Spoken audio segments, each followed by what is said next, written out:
Particularly థియేటర్కి వెళ్ళి ticket దొరకకనో లేకపోతే టికెట్ రేట్ ఎక్కువ ఉండో ఎవరైతే ఈ లోయర్ క్లాస్ వర్కింగ్ క్లాస్ వాళ్ళు చూడాలని అనుకుంటున్నారో వాళ్ళందరూ దీంట్లో ప్రిఫర్ చేస్తున్నారు. అన్ఫార్చునేట్లీ అది చాలా దురదృష్టకరం.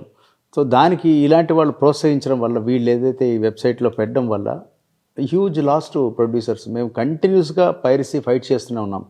అంటే ఎవ్రీ వీక్ మేము ఒక 4-5 టీమును పెడుతున్నాం. వాళ్ళ కింద 10 మంది పనిచేస్తారు. కాన్స్టెంట్గా లింక్స్ రాగానే మేము పంపుతాం, వాళ్ళు డిలీట్ చేస్తారు, మళ్ళీ దానికి ఇంకోటి కంటిన్యూస్గా వస్తూ ఉంటాయి. సో ఇది severe threat to industry. So ఇది ఒక్కటి పోయిందంటే రిలీఫే, కానీ ఇంకా చాలా ఉన్నాయి.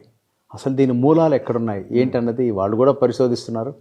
అంత ఈజీగా ఇది నిజంగా తీయగలిగితే ఫస్ట్ ఆఫ్ ఆల్ మనం ఇప్పటిదాకా చేసిన అచీవ్మెంట్కి తెలంగాణ పోలీస్ని, మన తెలంగాణ గవర్నమెంట్ని, మన ముఖ్యమంత్రి గారిని, వీళ్ళ టీంని గ్రేట్లీ అప్రిషియేట్ చేయాలండి. చాలా great job they have done. Sir, ఈ ఐబొమ్మ రవి అరెస్ట్ అవుతారని మీరు